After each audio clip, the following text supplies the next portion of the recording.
hope we are all well and we've enjoyed breakfast. Thank you all very much for making it to today's Business Executive Breakfast Series.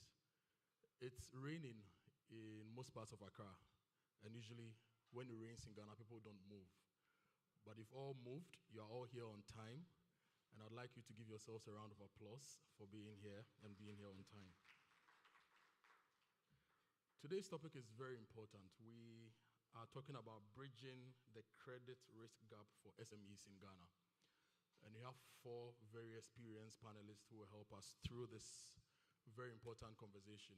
And I'm actually very honored to be here to moderate it because I'm in a stage in my life as a businessman and a consultant where this is a conversation I have every day. Money is something we are looking for on a daily. If you are in my industry, it's actually crazier because the financial market doesn't understand my industry, which is agric. And I'm very happy we have an agribusiness person on the panel today, also to share his experiences and also to give us some ideas as to how we can make it better. So, good morning, welcome. All those who are now having breakfast, you can still have your breakfast, but kindly reduce the noise a bit for me because we are going to start today's business breakfast series. My name is Kojo Akoto Boateng. 70% of me is a farmer, 25% is a media person, 5% is into technology and infrastructure. I currently run 3 farms, one in the Bono-Ahafo region, which is now is the Ahafo region, which is a cashew farm, one in the eastern region, which is largely a coconut farm, and the new one is in the Oti region, which is a shea nut and coconut farm combined with some other things. When I grow up, I want to be like Somoa and add poultry farming to it as well. And I'll be moderating for today. Now, it's going to be fluid, it's going to be quick, it's going to be fast. I'll do my best to end at 11 a.m. so that all of you can go back to your businesses. We shall begin with a welcome address by the new CEO of MTN. There's something MTN does that amazes me. The institution is very well structured. They have grown consistently over the years. And I think MTN has become an example of global excellence. And one thing that maybe as a moderator, I'll use the power I have to urge MTN is that all your execs and your CEOs must take up public coaching. Because I think you guys are excellent at running business, at leadership, and at everything you do. And beyond what you do within MTN and the group, you need to start doing some public coaching as well and bring along the young people trying to do business to be as excellent as you are. So we are going to hear from one of the very excellent business leaders on the continent. He's the new CEO of MTN Ghana, and he's going to give us this keynote address. Please, let's put our hands together for Mr. Stephen Blewett. Distinguished panelists, banking and fintech partners, business executives, friends from the media, distinguished guests, ladies and gentlemen, good morning to all of you. Akwaba, thank you for joining the 2024 MTN Business Executive Breakfast Meeting. The focus of today's discussion is bridging the credit risk gap for SMEs, small and medium enterprises in Ghana. Access to credit is a significant challenge for SMEs. And it's important to use forums like this to address the issue and work towards finding solutions together for the sector. It's important considering the critical role SMEs play in our socio-economic development. If you look at an overview of Ghana's SME sector and across the continent, the backbone of Africa's economy is being contributed from 40% of Africa's GDP from SMEs. Despite their contributions, the World Bank indicates that about 40% of SMEs in sub-Saharan Africa cite access to finance as a significant constraint in the operations. Micro enterprises, which constitute 80% of these SMEs in the sector in Ghana, receive only 2% of the total credit available, with large corporations accounting for only 4% of the business population, securing 60% of the total credit. One major factor that has resulted in this imbalance is Ghana's high interest rates. as compared to other key African economies. Bridging the credit risk gap for SMEs in Ghana is the role of the key ecosystem stakeholders and the part we all play. Despite these barriers, Ghana is on the verge of a potential credit revolution propelled by promising fintech ecosystem. Over the years, Mobile Money Limited has played an integral role in accelerating financial inclusion through innovative mobile and digital financial solutions and partnerships. Since 2017 and in 2018, we have been able to provide tailored mobile credit solutions for the Ghanaian market through strategic partnerships. With a growing interest in the fintech space and the need for more innovative financial solutions among consumers, there is a need for more collaboration among stakeholders, which will unlock pathways and opportunities in Ghana's credit landscape. So, as you participate in this session, it is my hope that this esteemed panel will highlight the critical role that SMEs play in the socio-economic development of Ghana and the key need to bridge the credit risk gap within the sector. We also need to look at the opportunities mobile money and other services play in working to mitigate credit risks, enhance financial inclusion for SMEs in Ghana. I believe this panel will also talk about partnerships and collaborations with banks, microfinance institutions, and other fintech companies that can create a robust ecosystem of SME financing in this country, in our country, Ghana. I want to thank everyone for making time to join this discussion today. Let's continue to work together using technological advancements, partnerships, and innovation to create a more inclusive financial landscape. This will help mitigate credit risks, improve access to finance, and empower SMEs to fuel Ghana's socio-economic growth. Thank you very much for being here, and I hope you enjoy your time with us. MTN.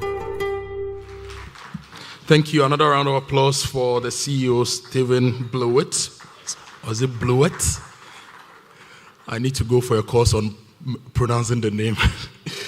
Now we are going to take a quick advert from MTN. There are a lot of things that MTN is doing, so we shall see one or two of the adverts, and then I'll introduce my panelists for today for the conversations to begin. When we connect, everything is possible. Whatever seems unreachable becomes even closer. Building partnerships. When we connect, everything is possible. Whatever seems unreachable becomes even closer. Building partnerships. Redefining the norms. Because when we connect, being there becomes possible. And new ideas come to life. Stay ahead and stay connected with MTN Business Broadband. Superior internet solutions that drive your dreams. Sign up today on broadband.mtn.com.gh or call or WhatsApp 0244 308 111. MTN.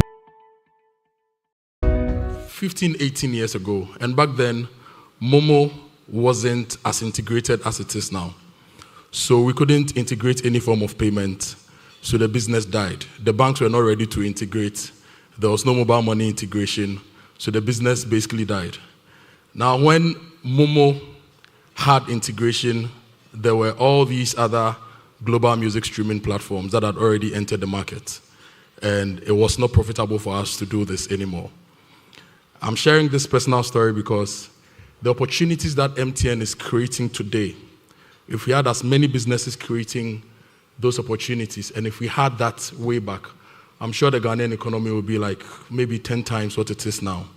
So businesses like MTN are to be celebrated and they are to be collaborated with so that we create the value we wish to see in our economy. So I'd like to say a very big thank you to MTN for putting this together. We shall take the message now and then I will introduce my panelists. When we connect, good business means seeing the possibilities and maximizing opportunities. Making sure you have a responsive support system backs your business goals. A partner that gives you a stable platform with reliable connectivity and seamless solutions, and better understands the tools required to take you to the next level. With so many moving parts in running a business, we do our best to provide you with some stability. The only kind of stability you can find with MTN Business Broadband, the fastest and most reliable internet provider in Ghana, making sure you stay ahead and stay connected, because we understand what makes your business tick. sign up today on broadband.mtn.com.gh or call or WhatsApp 0244 308 111. MTN. When we connect, everything is possible. Whatever seems unreachable becomes even closer. Building partnerships, redefining the norms. Because when we connect, being there becomes possible, and new ideas come to life. Stay ahead and stay connected with MTN Business Broadband. Superior internet solutions that drive your dreams. Sign up today on broadband.mtn.com.gh or call or WhatsApp 0244 308 111. MTN. Thank you very much, MTN. Now it's time to meet our panelists and to have the conversation. And I'm going to be very biased with my introductions. I'm starting with the man I share the same industry with. Now, the first panelist I'd like to invite here is the CEO of AS Farms. He's a seasoned entrepreneur in the agribusiness sector. He's the current president of the Greater Accra Poultry Farmers Association. So the eggs you eat and the chicken you eat, it's likely it's all from them. He's a long-term poultry farmer. He's spoken on many platforms regarding poultry and the growth of the poultry industry in Ghana. And he's also worked in the agric space to boost the space. He's passionate about obtaining self-sufficiency in food supply. He's instrumental in setting up of the new Greater Accra Poultry Farmers Association feed mill, which is currently underway at Gomwa Akoti. And he has an MBA in finance from the College of Scotland, postgraduate diploma in actuarial science, also from Scotland. And he had his first degree at the Kwame Nkrumah University of Science and Technology. His first degree is in physics. So just imagine a physicist going into actuarial science, going into studying for his MBA now, a poultry farmer. He's a man I'm so proud of. Please help me welcome Kwame Enumsomwa.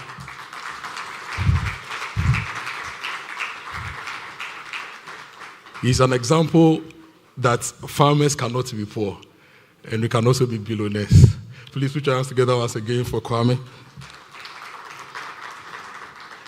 The next person I'll introduce also, she, over the past maybe 7-8 years, has led one of the institutions that has really supported SMEs.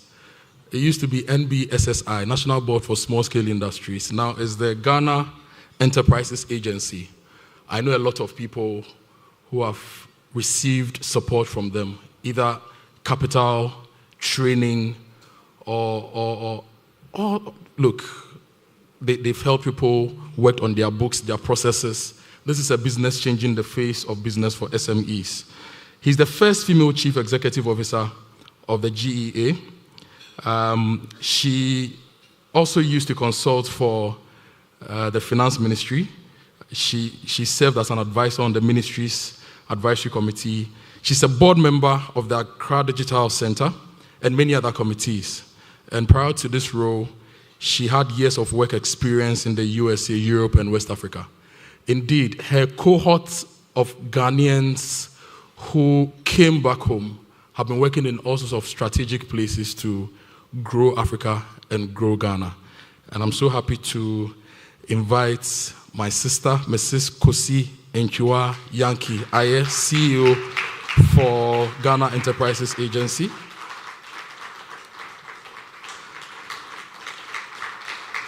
I left out the academics because it is too tall. So I've left out the academics. And I'm in Franktown. Now, the next person I'll invite here, this man's work is now the template across 21 OPCOs within MTN. When it comes to sales and distribution, I can safely say he's a god. And for someone who did his national service at Coca-Cola as a sales and distribution person, we worship you. He's currently the CEO of MTN Mobile Money Limited. He's worked in FMCG, financial services, e-commerce, currently telecoms, but the most of his career has been in telecoms with MTN. He used to be exec for sales and distribution, and he's currently the CEO for Mobile Money Limited. Nasikano Sikano ni, please help me welcome Mr. Shaibu Haruna. When the advert said Nasikano, they forgot that Shaibu was lurking in the background. Sikano no any. And these days, when you listen to the business news and they are talking about billions in transaction, the only thing that comes to mind is mobile money. And he's the man running it with MTN. Now, the last person I'll introduce is also a woman I've followed for a very long time because I invested in the digital space. She's a digital guru. In fact, Elon Musk, Bill Gates, and all those people, they come to her for advice sometimes. Now, she's currently the Chief Enterprise Business Officer of MTN Ghana. She's leading the acceleration of growth in Ghana's business sector through technology and digitization. She has extensive experience in telecoms in Ghana, in West Africa, and in the UK. And she's led in various capacities, in influencing large-scale external and internal transformation to capture revenue. And we all know that MTN's position is now digitizing the whole Africa. And to run MTN business and leading that charge is a huge responsibility. If we are going to be millionaires and billionaires, it rests on her and the services that she gives to businesses to scale. And I'm happy that I have a table net I bought from MTN EBD. And as I travel around the country, there's not been a single location I've lost connection. And my business is always connected to the world because the work they do and the work she leads her team to do is influencing businesses positively. And importantly, her name was in an award-winning song by Kwame Eugene. Please help me welcome Angela Mensapoku, Chief Enterprise Business Officer, MTN Ghana, to join us.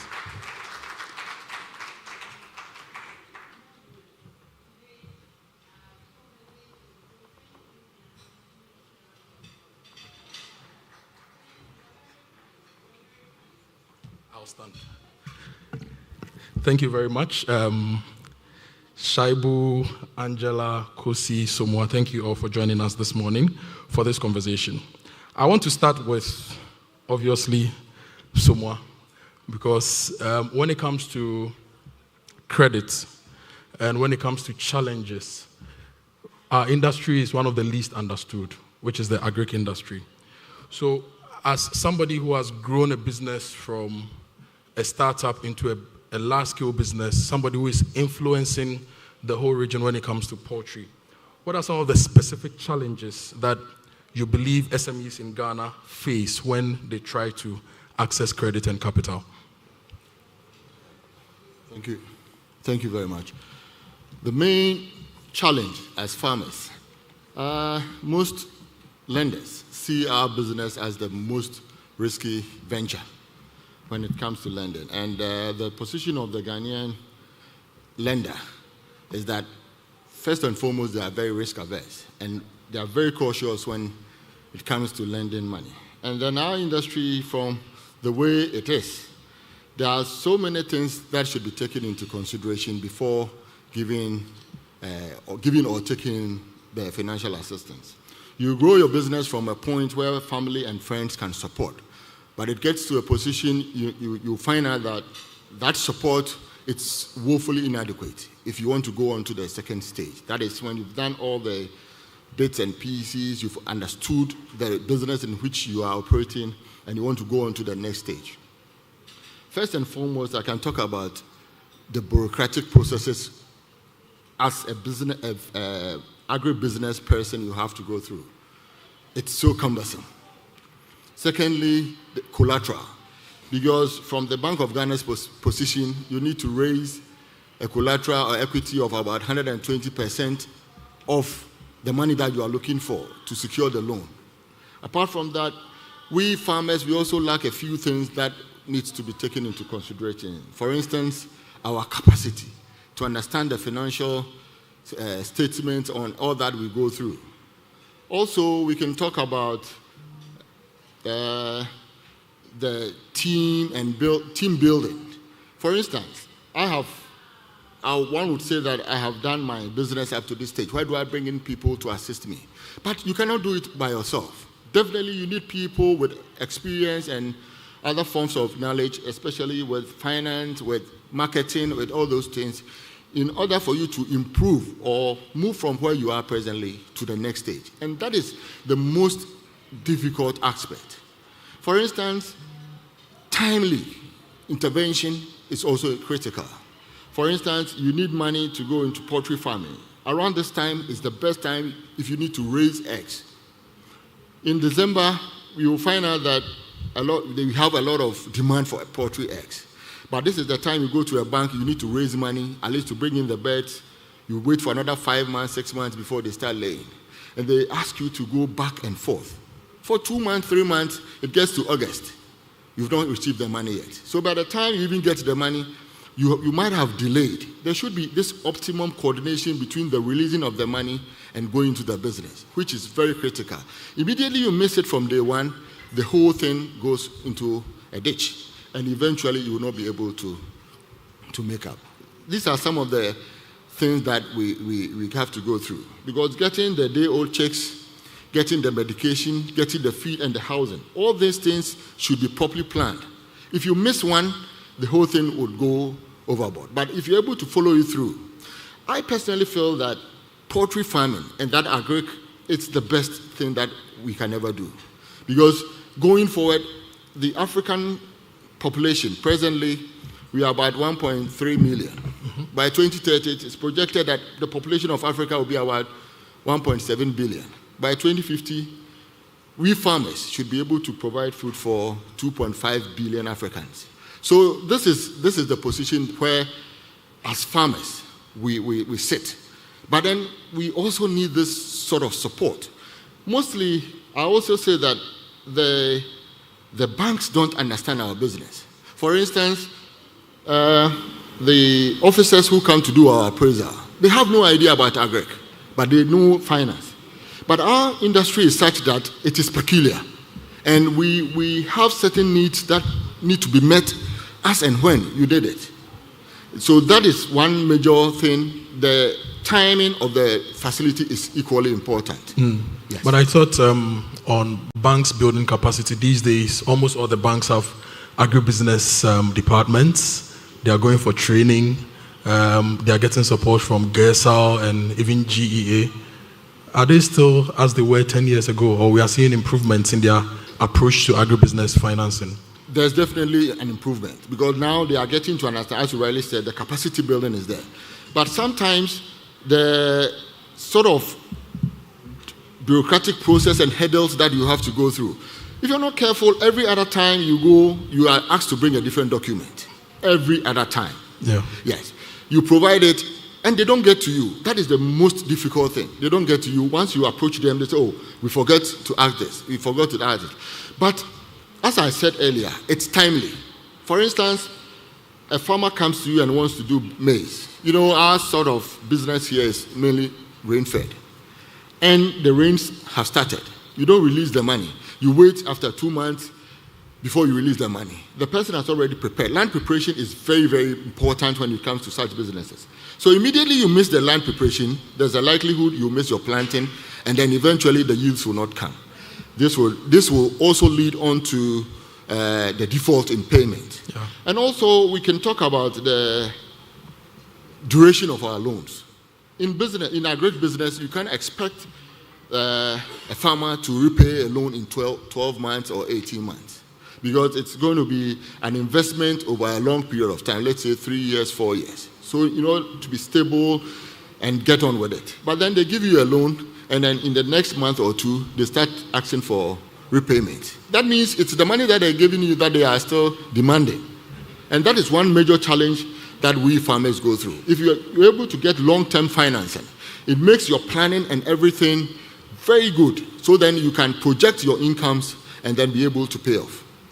Thank you very much, Kwame. So Kwame has been mentioning agribusiness, but I know that all those of us running SMEs here, we relate to his challenges. It runs across board, right? Sometimes they ask for so many things except your kidney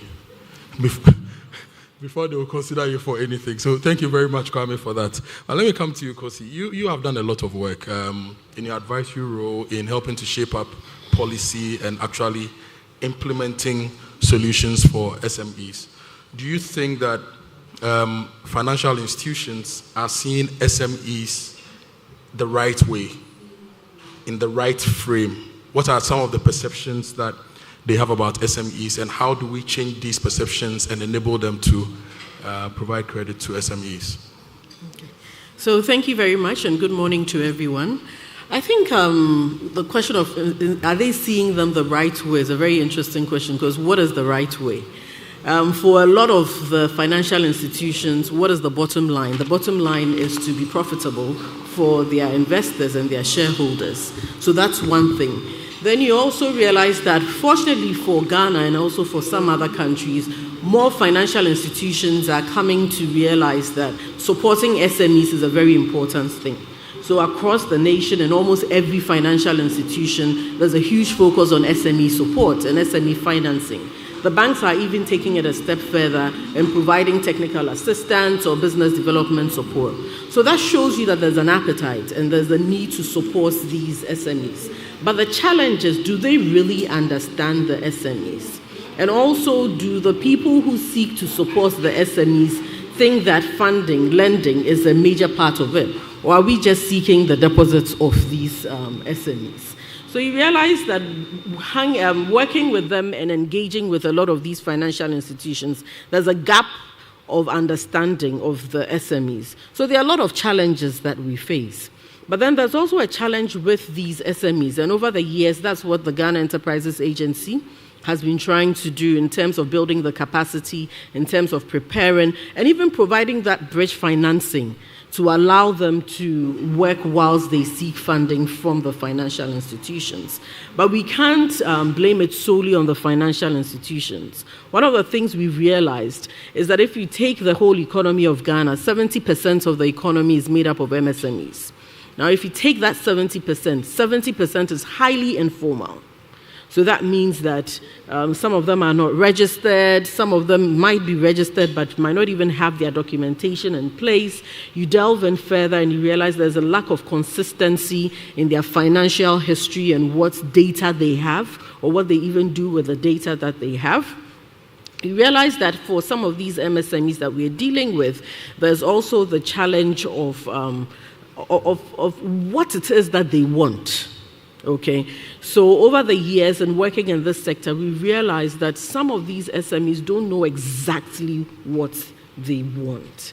And it's one of the things that we've been working with them to really know the ask and even prioritize what that ask is, so that once they go to the financial institutions with that ask, they are clear in their mind what they want and how it's going to help build their businesses. Because if they don't have that clarity in ask and the prioritized ask, then they go to the financial institutions and ask for things that would not help move their businesses to the next level. There's also a lack of planning. I think my brother here was speaking to that. One of the things, and it's lack of planning on both sides, even from the financial institutions and also looking at the SMEs as well. Because sometimes you know that December is Christmas, and there will be chicken, everybody will eat chicken and egg in their house, right? And then for some of them, not all SMEs, but some of the challenges we have seen and we're trying to rectify is that they would then plan, because they know 5 months before time we have to be ready, but then some of them would go 2 months or a month before time to try and get funding. So one of the things we've done as an agency is to work with these SMEs to help build that planning into the system, to work with them, and also work and align with the financial institutions and bring the financial institutions to understand the work that they're doing, especially in the agricultural space, why there's the need for them to really work real time and support them real time in the work that they're doing. So there's a lot. Yes, there's a perception that regarding financial institutions and lending to SMEs, but there are certain challenges that we all need to address to be able to reduce that risk and also the perception of risk. And also there's a lot that the financial institutions need to do. There needs to be an intentional dedication and focus in supporting SMEs, because even though we talk about it, we don't act on it as much as we need to be able to build the SMEs in this country. Thank you very much, Kosi. So capacity building, very important. We need to have bridge financing and impact financing to enable some of these SMEs in their early stages thrive. And then if you are going to ask for money, you need to know what you want. And there's lack of planning on both sides. If you want to plant maize in May, you should start talking about getting finance in September the previous year so that you can go through all the processes. An intentional focus on SMEs. At the 3I Summit, somebody suggested that, in fact, banks should actually have people who are agribusiness focused and SME focused on their boards, so that it fits into their DNA and planning at the board level before it comes even down to management level. So the intentionality could start from the top to the bottom, right? You wanted to say something, Kosi, or I should go on? Yes, I think that that intentionality is important. I don't think having someone on the board necessarily would feed into implementation on the ground, but it's actually the policy direction of those financial institutions. We've seen a lot of that happen, the conversations around it, and more has to be done besides having a board member sit on these. Thank you, Kosi. Now let me come to you, Shaibu, before I come to Angela. Angela, when I come to you, I'll switch the conversation to credit to technology. How we use technology to enable the space. But let me come to you, Shaibu. You have worked in FMCG. And I remember way back in FMCG, we had depots and outlets that we would give products to on credit, and we'd go and pick our money when it was ready. At a point we stopped. We did cash and carry because we realized that there were a lot of gaps and lapses in that particular space. What do you think can be done to better assess the creditworthiness of SMEs to reduce the risks that we are seeing? And how do funders, institutions prepare to make this possible? That's a very good question. Thank you very much, and good morning, everyone. I think hearing my colleagues, I think I was just trying to frame the conversation in terms of what the issues are. So from the SME perspective, it's difficult to assess credit because of the bureaucracy within the financial ecosystem. Now, when it comes to the financial ecosystem, it's also the view that the SME is a very risky business because of all the underlying issues around it. And I'll come to the issue around formalization, because a lot of the talk is that they are not organized and they are not formal. But I think that's where technology cuts through, right? The very essence of financial technology is actually to address friction. And I'm seeing a friction here in terms of demand and also ability to supply. It's not for the want of no funds. The banks have a lot of funds, which is looking for places to invest. But it's just the risk and the risk appetite and the risk profile. A lot of it is also perceived. Now, within our environment, every single day, we generate what we call digital footprints, which will mean the transactions that you are doing, and thanks to mobile money as well as the entire financial ecosystem, there's a lot of transactional footprints that we are generating today. On social media, we are also generating a lot of digital footprints. Now, how can we bring all that together and disrupt the whole concept of risk? Because with AI and other advanced technology, we are able to actually profile customers and are able to design solutions specifically for their needs. And I think we can flip this around. When we look at what we've done with microcredit, this is to the individual. I mean, in my mind, the individual's risk perhaps is even higher than that of the SME, because they would have certain levels of even organization and even business mindset. But we are seeing very interesting trends when it comes to the microcredit environment, where the NPL, which is the non-performing loan, are actually very interesting, very low, even compared to some of the credit that is advanced to the banks. So I think primarily we need to revisit the whole concept around risk and evaluate how we use digital technology to actually disrupt and change the narrative. If people are generating digital footprints, how then can we use the digital footprint to address the issues around risk and be able to, progressively provide credit to everyone who needs it in the space? I want us to extend the whole conversation, not just from an SME point of view, but actually also look at the micro lending space. Because if you extend the whole pie, there are a lot of individuals who are actually, interestingly, I'll just tell you something based on our experience and what we've seen on our platform. We found out that a lot of the people who are picking up some of the loan product we have today on our platform are actually using them for business.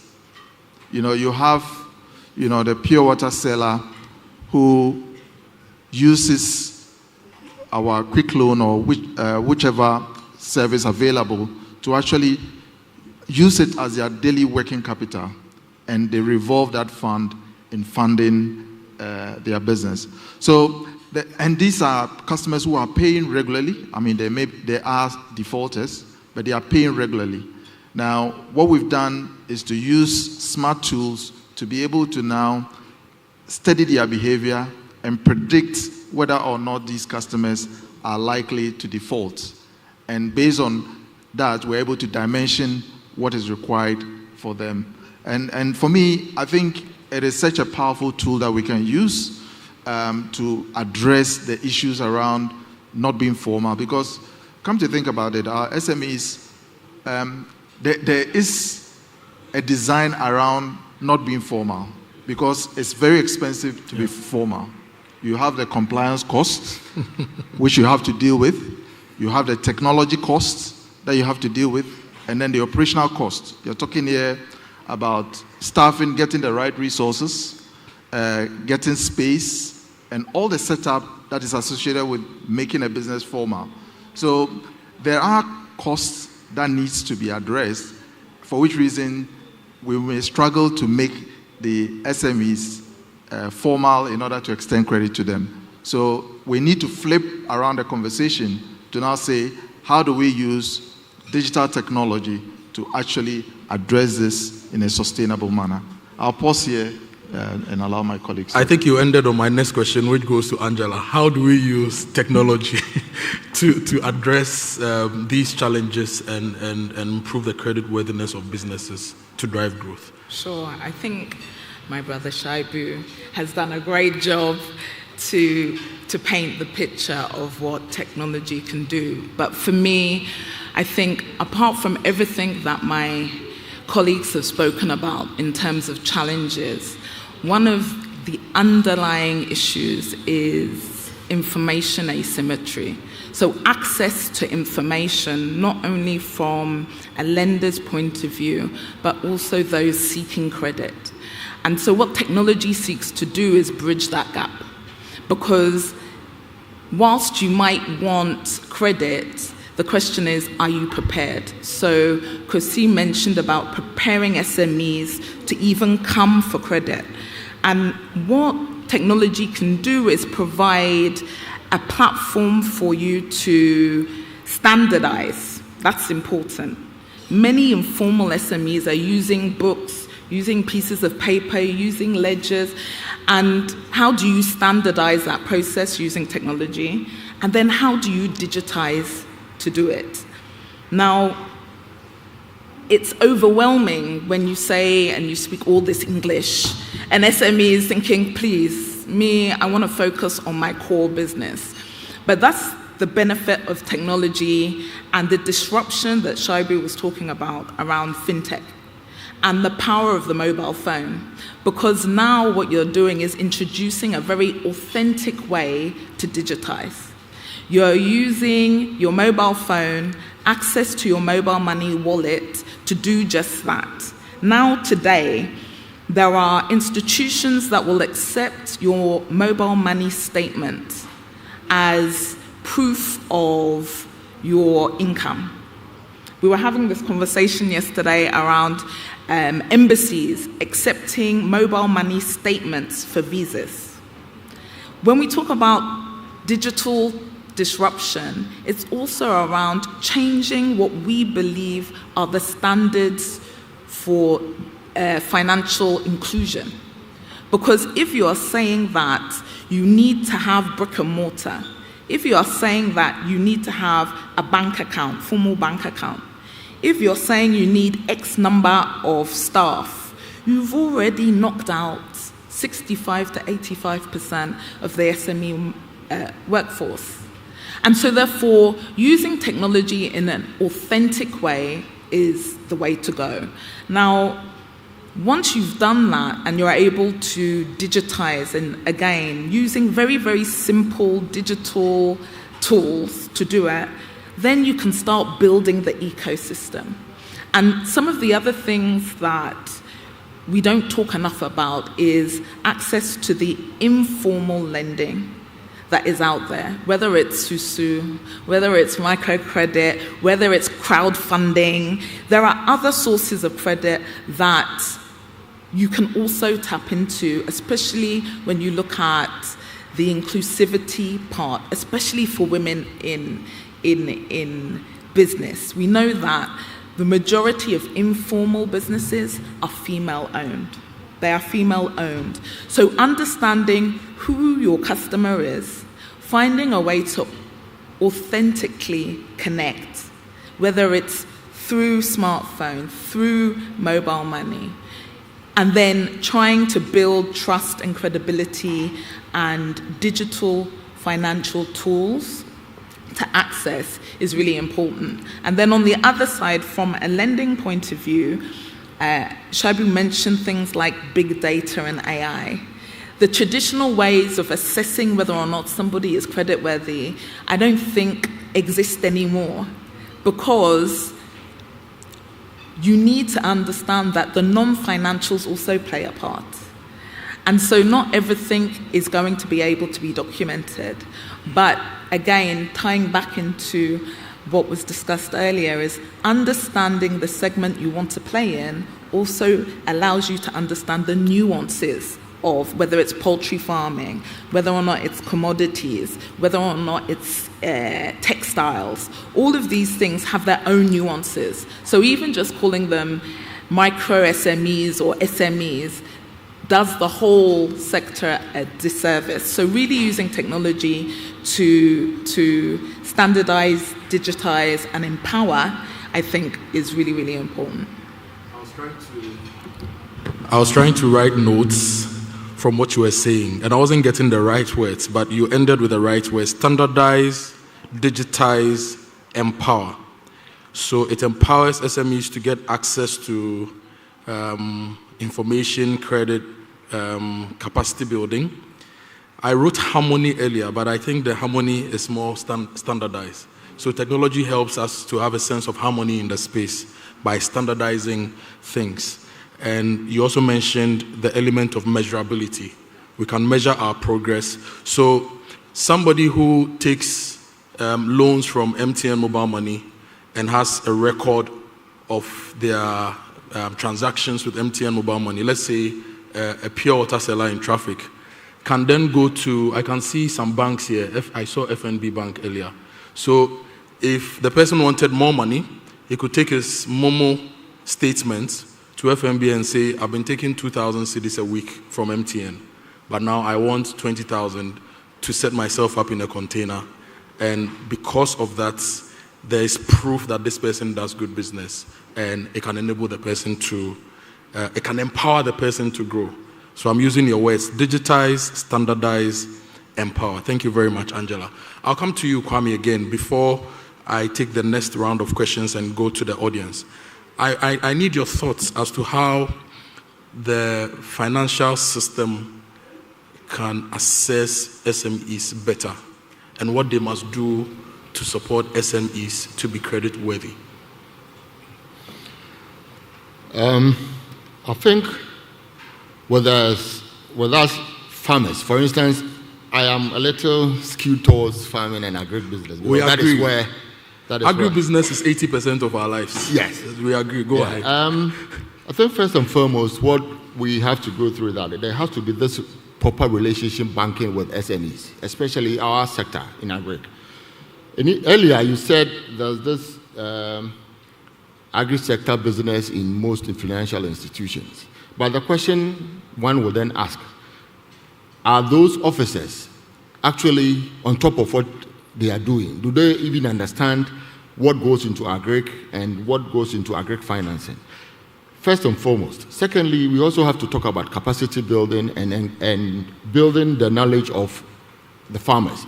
Because when the person comes to understand what he needs to do at what time and what is expected of the farmer, then the onus lies on the SME owner to repay the loans. What I've always believed in is that it's not a matter of financial institutions just avoiding SMEs, but they would have to make good and account for whatever monies they've given to the SMEs. So both ways, if the SME are able to pay back, I'm sure whatever finance or whatever assistance you need from the financial institutions, they will be willing and able to provide. But our problem still lies from the gap between coming from our position, that is the family-assisted individual thing, and going onto the bigger stages. So if they can bring about policies. As my sister rightly said, from the GE and all that, we understand that they are doing so much in capacity building, trying to get access, cheap funds, good interest rates for farmers. The duration of our loans is also important. And the bureaucratic steps that we have to go through. Sometimes you are with a financial institution, you've been with them for 5 years, you've not defaulted, and then you want to triple your money that you are taking. And then it looks like they don't even know you at all. You have to go through the whole process. And what they ask, it's very difficult to even come by. That is part of the reasons why they should assist us. And also with the government agencies, I think there should be this conscious effort to develop SMEs. Conscious, because my sister rightly said, it's in process. But then there's still room for improvement. And the financial institutions, the fintechs, are also doing their bit to help us. As you rightly said, the footprint will also determine that this person is a credible borrower. Mm-hmm. That is very important. And I will also want to talk about alternative risk models. Because the nature of our business is such that there are times where there's so much risk and there are times there's no risk at all. The risk comes from when you bring in the birds till when they start reproducing. When they start reproducing, I'm sure whatever money that you've borrowed from the bank, you'll be able to offset. It's just that simple. So if you're able to mitigate the risk aspect from when the birds come in to when they start laying, the work is almost done. So that is where there should be alternative risk models for SMEs and especially for the agri sector in particular. So financial institutions must understand every industry and get the nuances like Kosi said. So if you are doing poultry and you are doing layers, once you buy your day-old chicks, it takes you about 4 to 6 months for them to start laying. So you see revenue in 6 months' time. Exactly. So if I gave you money, I don't expect you to start paying the money from tomorrow. No. Else you use all the feed money to pay me back. If you are lending to somebody who does trading on the streets, whatever they buy today, they are likely to sell within 24 hours. So the model should be different. Yeah. If you are lending to a startup in the energy space, for example, it's also a bit long-termish. So we need to understand every industry and give them solutions to meet their needs. I think that's something that Kosi is very experienced in. So I want to come to you. So what are some of the things being done, the policies, the projects, some of the lessons we've learned, and how do we improve on these to make the space better to support SMEs? So for Ghana Enterprises Agency, we've done a lot of things. We've done a lot of things for the first time. We've tried innovative things. One of the things, for the first time in this nation's history, we actually set up a few different funds. One was during the COVID time to kind of hold the businesses steady. We designed the first Persons with Disability Female Fund and Youth Fund, which is the first of its kind, especially even the persons with disabilities, the first of its kind globally. Then we also designed, what we call the High Growth Enterprise Support Scheme, which was providing training and mentorship and coaching programs before we gave funding to various businesses. So there's a lot that we've done in the space, but one of the things that we did when we were talking about technology was during my tenure, I realized that to be able to be successful and design the right policies, I needed data. And for me, data was so important. And I wanted to be an institution of data, not even business development support. So what I then did was transform all our processes and build technology platforms to utilize in training, in receiving information, in getting data to support the work we did. And I know MTN has benefited from me greatly. I'll come back to Shaibu to make sure that you pay that forward. And one of the things we did was use a technology platform to actually assess the credit. And people always ask, how did you do that? But our technology platform allowed us to, using the support of telcos, without them even knowing, using the Ghana Revenue Authority, and using the data we had to be able to assess the credit worthiness of over 600,000 people. And we used that data to give access to funding for over 300,000 people, out of which almost 200,000 people the telcos really benefited from. And I think I paid some of your loans off indirectly without even knowing, so I'll come back for that as well. So really, technology, what are some of the things that we did? We used technology, and that's where the conversation is going. How do we use this technology? And how do we use the data we have? And how do we work with financial institutions and say, let's take this to the next level? If we're going to access funding, if you're going to give more people funding, we need technology. If we are going to leapfrog and be able to disregard some of these processes, we need technology. However, we need the telcos to be accessible. And we need the telcos to want to be part of the conversation. There's a talk also, the high level of wanting to be part, but it was very difficult to get MTN to the table when we were having this conversation, right? Because I think that it's easy to sit back and think that, oh, we do a lot of this, but there was a lot of things, challenges that I saw that if we were able to harness on that, and if we were able to strengthen, then we could control the entire micro business lending, and even the small business lending. For medium businesses, I think telcos is not the way to really go for it. And I really think that formalization is very important. And the reason why I talk about it, yes, there's a lot of cost involved, but it's a chicken and hen game. You're expecting financial institutions to support MSMEs, the financial institutions are saying you are not formalized, so I cannot support you. At the same time, people are saying that, so do I need to be formalized before I access the type of funding that will bring about transformational change? If you're going to go to that transformational level, then we need to kind of push a bit of the formalization. But we also need to utilize the telcos. And it was one of my greatest desires that by the time that I was done with my tenure, we could actually really have come up with an innovative and groundbreaking way to consistently support micro businesses across the nation, which would have been a partnership and a relationship between government, telcos, and the financial institutions. So there really is a lot to be done. I mean, there's been a lot of learning from our use of technology to assess credit, use it to reduce fraud in ways we've never seen before in government giving funding to people, because people assume that because we were given our funding as government institutions, we were given the same people 20 times. But we had learned a trick using mobile phone numbers, right, to reduce that and not give or not even have 20 people, like maybe even 3 or 4 financial institutions give to the same people.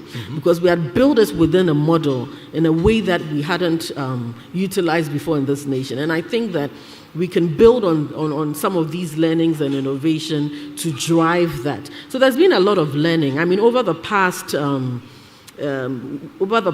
8 years, 5 years since I took up this position, we've increased our database to in excess of 1 million beneficiaries. We've supported and given access to funding to over 300,000 people, the highest this nation has ever done within the period. More women have accessed funding ever, in excess. Over 60% of our portfolio are women MSMEs. Now, the challenge with the women MSMEs is the findings we're seeing is the informality and the size of the business and how we can use technology. So we then designed a program with the German government on how do we digitize female-owned MSMEs, right? Because once we talk about, we keep talking about access to funding. But for us, one of our biggest challenges is access to markets. And if you have markets and you have the capacity to get to those markets, then you can also get funding to do a bit in a lot of the work that you're doing. So in talking about access to funding, we shouldn't forget about, yes, there's the credit risk, there's also the access to market component and the importance of technology in bridging all of these 3 things and how telcos play an important role in that, because we can't sit under an MTN banner and not talk about the importance of telcos in doing and bringing about this radical change we want to see. Okay, thank you, Kosi. So, when I come back to you, Kosi and Kwame, I'll give you a minute each to tell me what you expect from the states. What facilitation role can the government play in bridging the credit gap? And importance of partnerships. So I'll take that in a minute each from you. But now I'm coming back to Shaibu and Angela. When I told you the story of my streaming platform, that it failed, I didn't tell you the story of the business we did recently with technology, which was successful. So at the height of COVID, we were trying to grow a lot of rice and a lot of maize and a lot of soya, but we didn't have money. But the BOG had published a crowdfunding guideline. So we got a bank, and we got together, we built a platform, and we started raising money from people. So we put together the cost of planting, say, an acre of maize for, say, 2,000 cedis. Put it out there and asked people to fund that. We raised over 5 million Ghana cedis in a period of 2 years to support farmers and to grow rice. And about 90% of the transactions were all through MTN Momo. The success of that business was because now MTN Momo was integrated into all systems and we could do this. And I think it's a big deal for us as business people, and we thank you. Now, in the olden days, people who could see ahead into the future were the prophets or the witches and wizards. But these days, it's the technology people, because they sit behind the big data, they see the trends, and they can predict how things are going. So with fintech, with peer-to-peer lending, we're talking about micro-lending and all that. What future do you see when it comes to bridging the credit risk gap for SMEs and actually making SMEs more robust in accessing capital? Shaibu. Thank you. Thank you for the question. I think first and foremost, I just want to paint a picture of our journey, right? Because and how we see that journey evolve. Over the last 15 years, we've built the groundwork for people to have access to wallets and are able to do transaction. And of course, thanks to the whole interoperability setup, there's a lot of inter-operator, Kumbank kind of interaction, which has also expanded, and we've seen all the growth happening. The wave for us now is moving strongly into a payment plus credits economy. A big piece of what you'll be seeing coming through from us will be around how we enable credits in the market. And here we're not just looking at the consumer leg, but we are also looking at a business credit and targeting specific areas. For us, the credit economy is a very important component of any economy. When you build a solid credit economy, the multiplier effect is perhaps tenfold of your existing base. So that is very critical for us going forward in enabling and using technology to unlock that value, looking at solutions for merchants, solution for agents, and building a whole ecosystem that supports it. And around trying to formalize them through digitization. For instance, if you build an ERP system, and I just want to backtrack a little bit here. If you look at our environment, when it comes to formalizing the way books are kept, the way stocks are kept in our environment, today we see different types of solutions, right? And you also see a whole litany of solutions that are not even safe from a risk point of view, and a lot of vulnerabilities. I'll give you an example. A lot of our SMEs use Tally platform, for instance. You find it a lot in the environment, but ask yourself, what is the source of it? Majority of them are cracked versions that are being used in businesses, and they are very vulnerable. So how can we use technology to unlock and make sure that our SMEs are able to access safe technology solutions that deliver value and make them a lot more formal? But back to my point on the journey, we look at credits in a very simplistic form, which is enabling everyone have access from their mobile phone, access to credit that serve their needs and gives them the option and freedom to grow their businesses. Beyond credit, it's also looking at the whole ecosystem of wealth management. That is more into the future. But once you build a credit economy and you have the multiplier, then obviously the wealth management component of it would also be very key, because then you have to invest for future, and you also need to create investment that also works for you. So that's our journey in terms of how we see technology work through, but specifically on credit, I think it's going to be at the very center of what we do, because we believe that we have learned our lessons from microcredit, and we're in the position with advanced technology, we are able to deliver a lot more solutions that address the needs of business.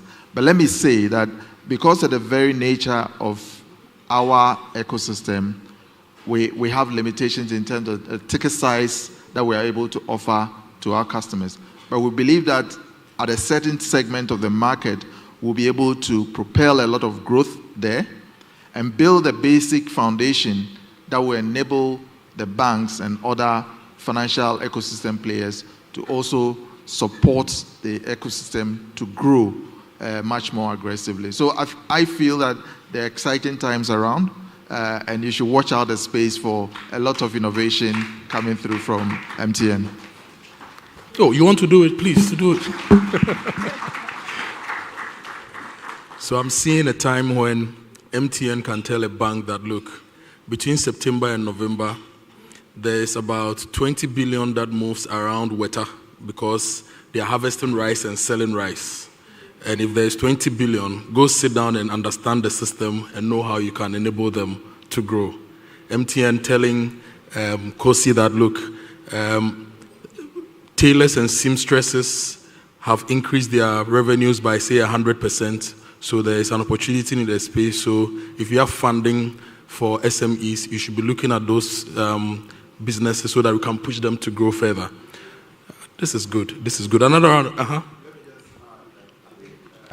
I want to challenge Kosi that we need to share a lot of the data that is available because we are all working in small silos for one big goal. And there's a lot of opportunity for us, just as interoperability has enabled the ecosystem, there's a big push around open source, open data, and even, open banking, where we can share data on transactions to enable us and enrich the way we serve our customers better. Because ultimately, we want to serve the SME. So I'm more than happy to share some of my within, obviously data protection guidelines, for us to then be able to see how we dimension, because the difficulty around credit is the challenge of credit assessment. And credit assessment is based on the data available, so that if the data are in small pockets, you only have a narrow band view of what you can extend. But if we begin to pool data, we will be able to better enrich the whole scoring mechanism that is happening. I know a lot of fintechs who are also working on things around building a kind of national credit scoring engine that supports decision making for both us and also other non-bank financial institutions in order to build the whole credit economy that we are all seeking to achieve. So I think we need to work together on a more collaborative basis around how we deliver that value to our customers. Thank you. Thank you very much. It looks like whenever Shaibu ends his statement, he brings me straight to what I want to ask Angela. I don't know if it was planned. I'll give you 20% of my fees as the moderator, because you're asking my questions of me. So it brings us back to information asymmetry, the opportunities for businesses like MTN and MTN Business, and opportunities for SMEs to play in this space. And Angela, you are the woman on top of that. So what are the opportunities you are seeing for MTN Business, and what opportunities are there for SMEs to also work and partner with MTN Business to be ready for credit and finance and to basically grow and give us the value we need in the economy? So I won't go through all our products and services, whether it's inventory management to being able to do digital advertising, to be able to do fast payments with the aid of mobile money and merchant SIMs. But one of the things I think will be truly transformational, and I know mobile money is working and has a digital marketplace, is this idea of the ecosystem. And the ecosystem provides inherently access to credit if you're looking at the value chain. So if you're providing produce to a supermarket or something like that, by the nature of the fact that they're part of the ecosystem, they're part of the marketplace, they can also extend credit terms to those on the left side so that they can bring it through. So I think that one of the things that we talked about is the siloed mentality and the siloed working that we have. But actually, in the future, we're looking at collaboration. We're open, MTN is open for business. MTN Business is open for business. So therefore, we have this platform as a service. We have that platform play that we're looking at, but the marketplace is where you really see this in action, where people have things to sell and those that are interested in buying are all coming together using technology. And that in itself can help strengthen visibility on transactions, open suppliers up to credit and lending facilities by the nature of who you are selling to, and provide an ecosystem where everybody benefits. And then out of that comes the data. You can look at where the money is moving, where are the value corridors, and based on the value corridors, you are able to now build technology and financial solutions to follow those corridors. So you can see the money moving from February to June. Where is it going? And then you can tap into those opportunities. So I think when we start looking at, it's not an MTN world. It is a collaboration between all stakeholders. And I think that technology underpins it all. The products and services come out of the opportunity that it shows. But one of the things I wanted to really, I know that we're talking about technology, but I always say that financial inclusion is nothing, absolutely nothing, if you don't have some kind of help and insight and education into financial literacy and also digital literacy. You'll never be able to build financial wealth. So as well as having technology, so technology for technology's sake is nothing. Credit for credit's sake, and you don't know what to do with it because you don't know what options are open to you, also don't help. So making sure that we are consistent and collaborative when it comes to financial and digital literacy is also very, very important to empower the entire ecosystem. I know that my colleague will come later on to talk about the products and services, hence why I am not going to give you a full advert into MTN Business. But I do think that we are moving to ecosystems, we're moving into marketplaces, and we're looking deeply into collaboration. Thank you very much, Angela. MTN Business is open for business. MTN Business is business. And importantly, financial inclusion is nothing without financial literacy. Am I seeing MTN Business and GEA partner for a financial literacy week? Always. Do we want them to do that? Yeah, financial literacy week, MTN Business, powered by MTN Business and GEA. I'll moderate it all for you for free if you decide to do it. So are they going to, let's give them a round of applause. They want to do it. They really want to do it. So let's fix a date. Maybe we are in June, maybe September. September is fine. The MTN Business Financial Literacy Week for SMEs. Yes, and Dr. Somoa will come and lecture on agribusiness management and finance. You will lecture on something. We are building the course right now. Thank you very much, Angela. So we are wrapping up. I promised earlier that I'll let us end at 11, and I want to stick to that.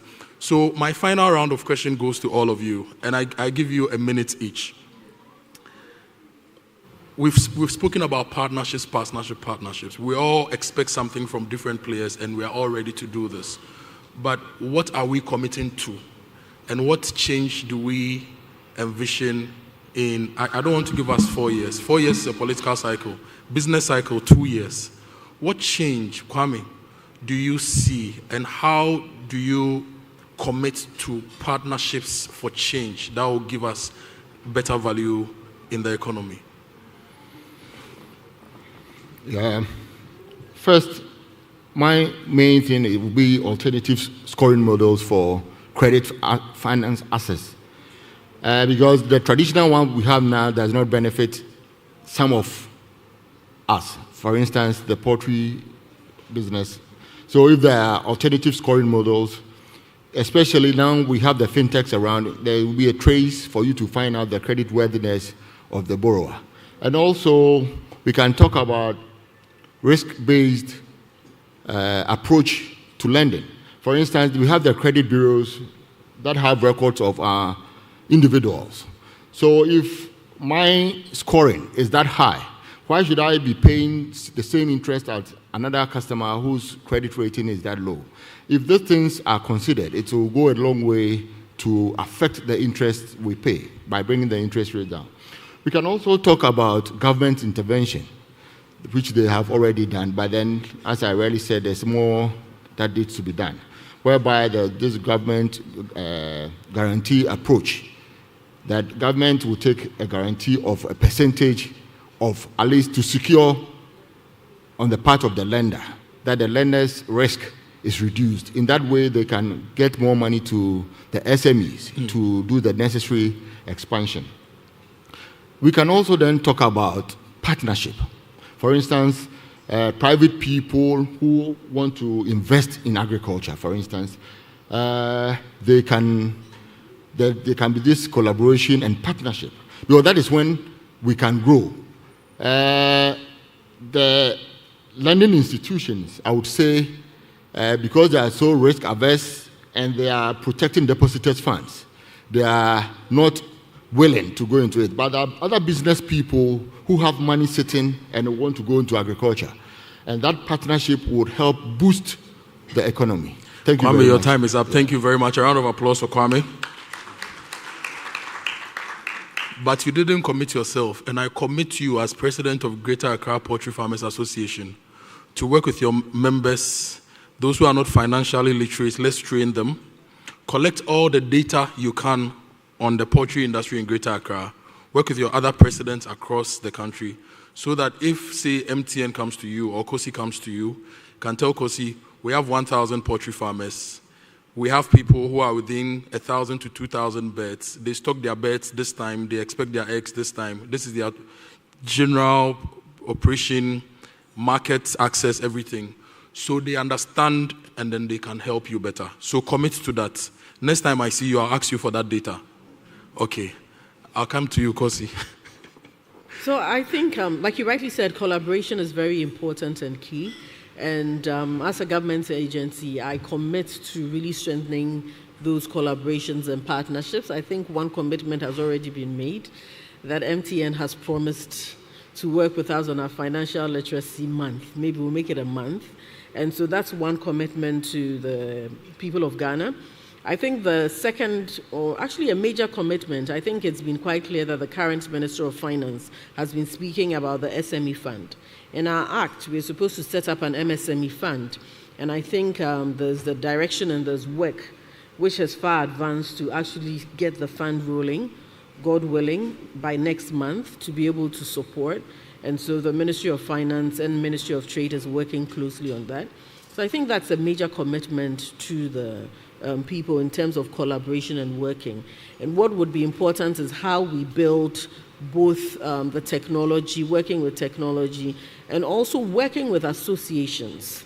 It's very important and key. One of the things we realized is that the associations need to be the strength of a lot of the businesses that we work with. But the associations themselves are challenged. And during some of our programs, we realized that there was even lack of data, which is what you speak about. Where is the data? Where are the people? Where are the businesses? And so one of the things we have committed to do, and I think that based on the conversations to do, we'll continue to commit to do, is strengthening associations. And so there are a few associations that we have brought on board, and we are strengthening and growing, and so that they can actually build their database. It's one of the decisions that we've taken as an institution. And coming here and hearing from all sides, I think we're going to work to ensure that these associations are better strengthened, and we commit to working together. And I know that the telcos can help as well in terms of the data strengthening of these associations, because it's important, because you can't deal directly with individuals on a one-on-one. And so if you have strengthened associations, if you have a government that is committed to supporting these associations, trade groups, and we also have telcos who are committed to really aligning with all of us to build this, then we can actually use that data to determine better policy. I'm sure Shaibu and Angela are thinking of special packages for the associations. especially for something like Palm Oil Dealers Association. If they have 200,000 members, they'll give them the Zomi data bundle, which has a special rebate on the cost. We can do this and we can make it work. Shaibu. Thank you. I think for me, it's going to be about how do we deepen collaboration, especially for the different value chains. You know, today, to a large extent, most of our customers and SMEs have a form of digital payment channel they may be using, which will be either a merchant or are using their own number to actually do digital transaction. A big piece of what we are committed to doing is to lock in that value chain by creating solutions that enables that value chain from a digitalization point of view, because our overarching agenda is actually to build the digital footprints of businesses. And to do that is to ensure that that entire value chain has some kind of integration, either from the telecommunication side or the payment side. So for me, I'll be engaging with the Poultry Farmers Association just to understand the value chain, and we'll begin to look at it, because we are already looking at some value chain already. If you look at the retail side, we're actually looking at the FMCG with some innovation. But I think it's quite interesting also on the poultry side to begin to look at that.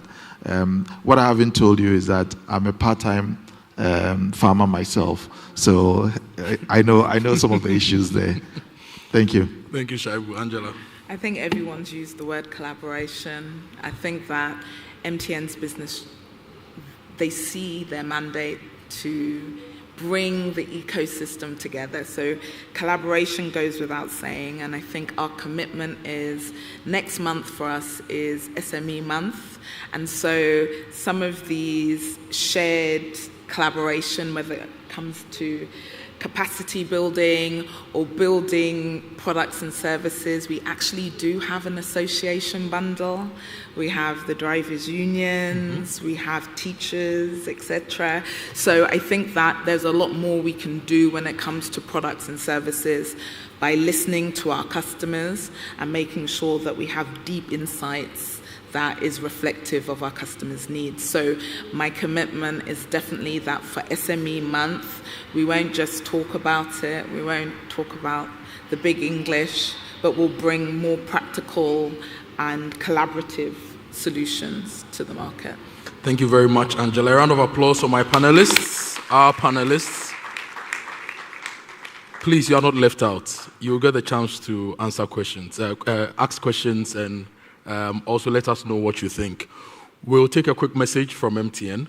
After the message, we'll bring the microphone round, and then you get to ask your questions and let us also know what you think we can do better. So quick message, then we'll come to you.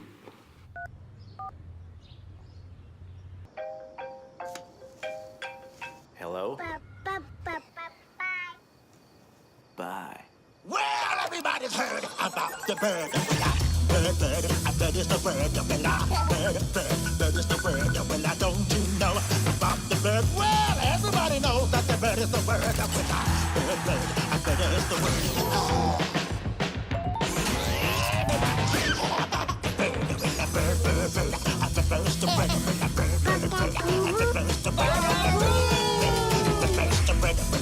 To consider the implications.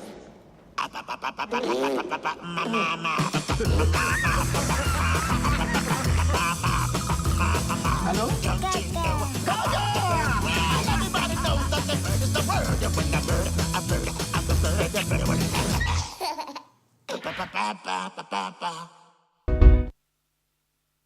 Thank you very much. A round of applause for MTN. The way you're applauding is like you didn't have breakfast, though. Why are you being chiseled with applause? Please, a round of applause for MTN. Thank you. So we'll bring the microphones to you. If you have a question, please raise your hand. You mention your name, and then you ask your question. We'll take it 2, then we take reactions. 2, we take reactions. We want to do this in 10 minutes, so let's be as precise and concise as possible.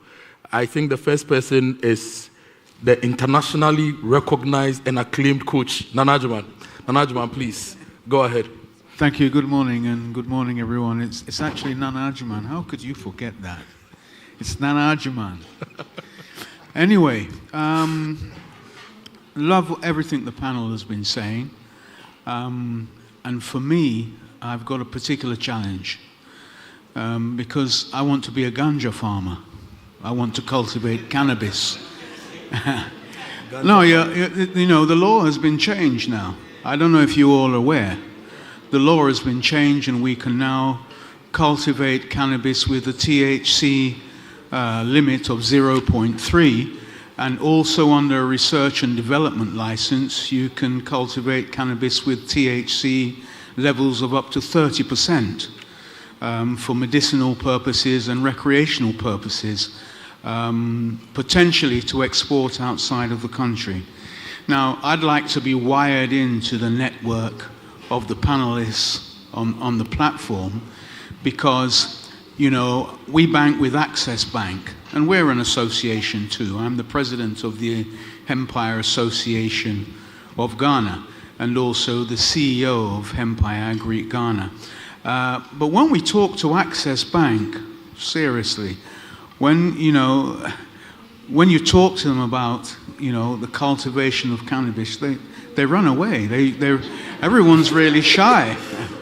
You know, I mean, yeah, I saw a few representatives from banks here as well, and I think they're leaving as I'm speaking right now.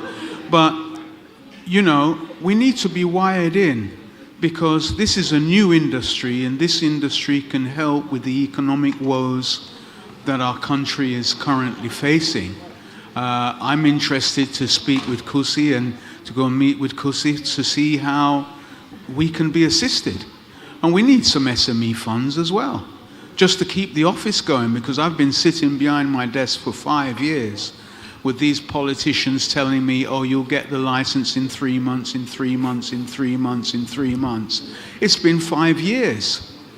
And we're sitting in an office paying light, paying water, paying rent, paying staff, and I'm not doing any business at all. I haven't even cleared any land.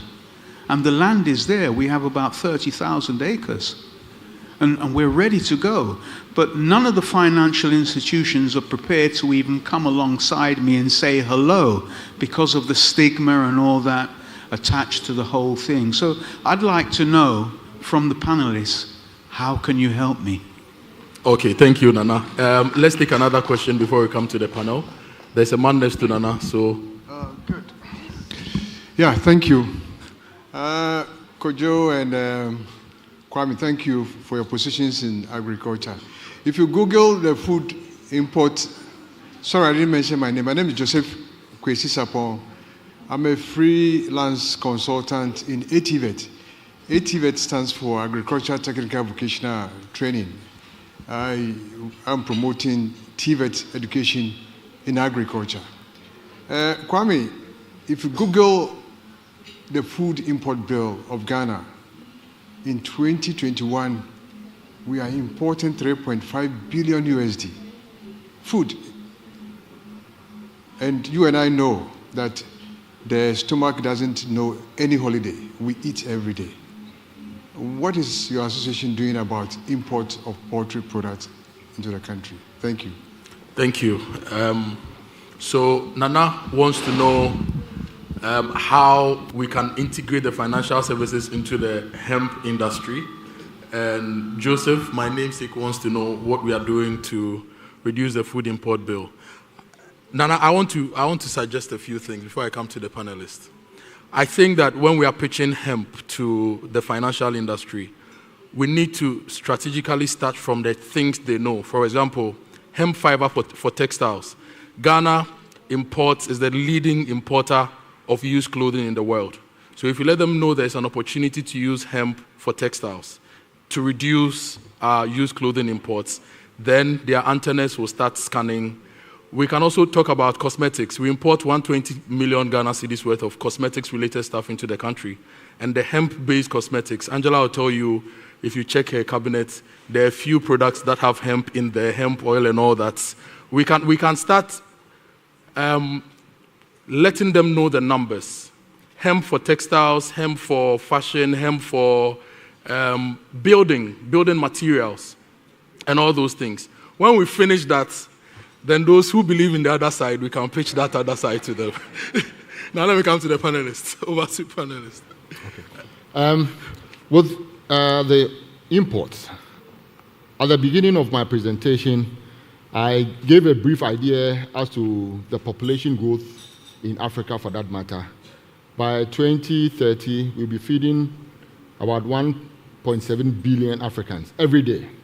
So that is the position we are in now. And as you rightly said, the stomach always needs something to fill it.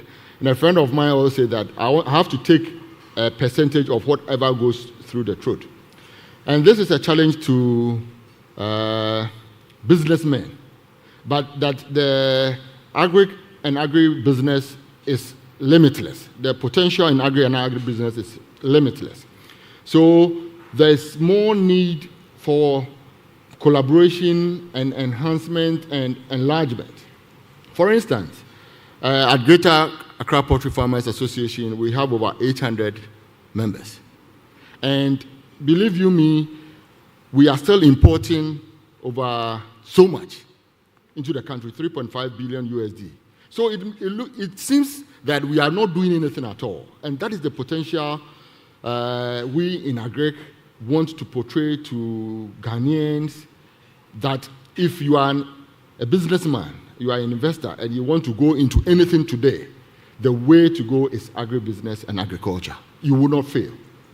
Put the things right, do the processes, because it's been tried and tested.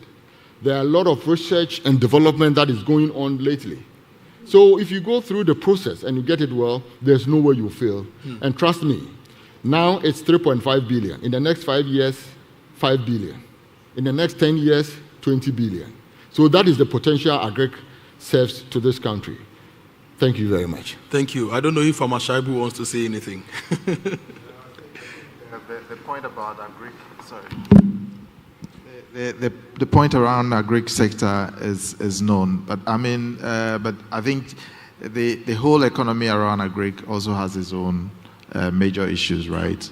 Around profitability within the sector because of all the input costs around it. But to the point, it's an opportunity, and once you dimension that opportunity, you need to know where you want to play. It's not just the poultry sector.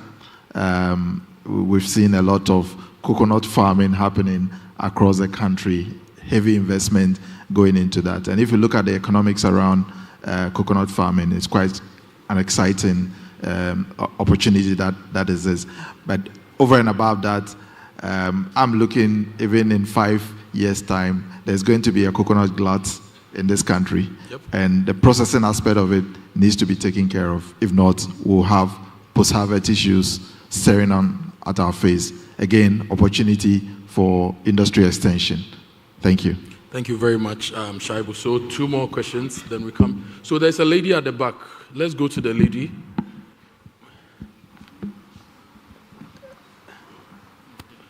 No, the lady is there. Please, our lady, wait. Then we'll go to the gentleman at the back, then we'll move forward. Okay, my name is Gloria Mensah, and thank you so much to MTN for all the impact you're making. I'm happy to be part of this conversation. On a lighter note, Nana, I think you should consider crowdfunding for, that investment, because if tomato producers, rice producers are having issues with the banks, then you're in trouble. Or maybe the stakeholders who, use it and who know the benefits of it can help you. That's on a lighter note. But to the panel, I think that's a super panel, but I think we are talking credit risk, and we don't have anyone from the financial space sitting there.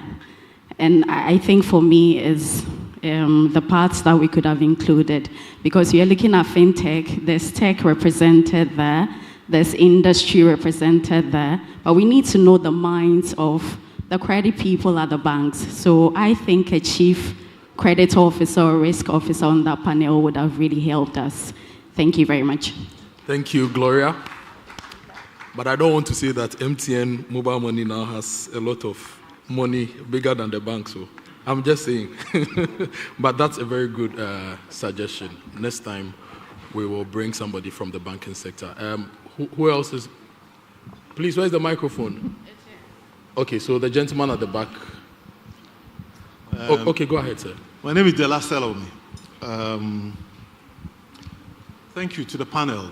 I believe that we've identified the solution to the problem, and that has to do with the value chain.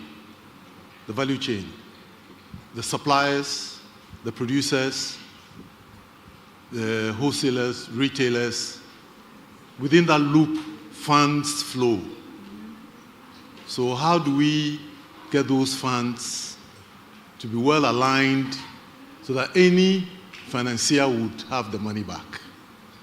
And I believe with gathering data from these various players within the ecosystem, like you said, we'll be having a solution to these problems. And of course, we have the credit bureaus, the fintechs are also playing their roles. One aspect that affects SMEs is succession. Succession. You have a one-man business, family business. What is the bank looking at? It's looking at an individual who can pop off anytime and the funds are at risk. So how do we also, part of the literacy, educate the operators to build succession into their governance arrangements? If it's even a family business, who takes over from the man and wife? They must identify somebody, who will be groomed to carry on with the business. The Indians and the Lebanese do it so well. They do it so well. But with us, one man, even your son cry, you don't want him to see what you are doing. And we are shishi, no, you want to talk about it, So we must encourage that development of succession. Because sometimes we say that we don't see what the bank is looking at. But the bank is looking beyond some of these things which they may not even tell you. I know of a bank that helped a company to develop succession within the family. So please, that is my contribution to this. And thank you for all the ideas. I believe we are on the right path, looking at the value chain. And let's bring all those players in and gather information on them. Poultry farmers, who are your suppliers? We are talking of importing, but there may be local producers who need encouragement, who need to be financed. Who are they? What information, data do we have about them? What are their financial needs? If we go along those lines, we will have our problems. I believe we'll be on the path to solving our problems. Thank you. Thank you, sir. So let's take two more and wrap up. There's a lady. I want the ladies to speak. So two ladies and then one gentleman, and then we'll wrap up. Affirmative action. Okay, thank you very much. My name is Menubia from Response One. I'm the customer service manager. Thank you very much for this section. My issue is with MTN, your Momo. I think that mostly the SMEs use your Momo platform for transactions. And I think that it will be best if these loan facilities, some are put together for just the SMEs, that you know that most of their transactions are through those MTN Momo transactions, so that accessing a bigger loan facility can be facilitated through those channels. Because if mostly my payments and my transactions are through the Momo platform and they are not through the banks, when I go through the banks, obviously they are going to refuse me. But then you from MTN who are seeing my transactions and they're seeing the volume of business that I'm doing, at least if I need about 50,000 going through my transaction, you should be able to ascertain and approve that, well, I'll be able to access 50,000 from you to be able to improve my business. So I think MTN should take this up and help. Thank you. Thank you. The other lady at the back, then the two gentlemen at the front. Boss, I'll let you speak. Just 30 seconds each, then we wrap up. So, yep. My name is Rosemary. I work in the agri sustainability sector.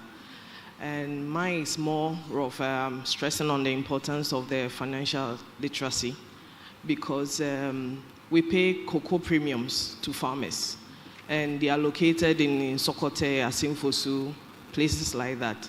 Most of these people or these farmers do not want to hear anything about Momo. But in order to ensure traceability, the companies or the organizations also would want to pay monies to these farmers through Momo, for example.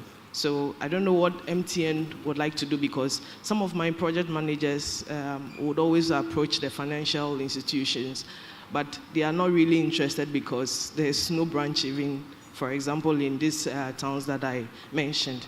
Then another thing is about village savings and loans. I don't know if it's familiar to most people here, but we have farmer groups that come together, contribute to something we call shares, by putting these funds. And guess where the monies are kept? In a very big box with padlocks. And then one person keeps it at home.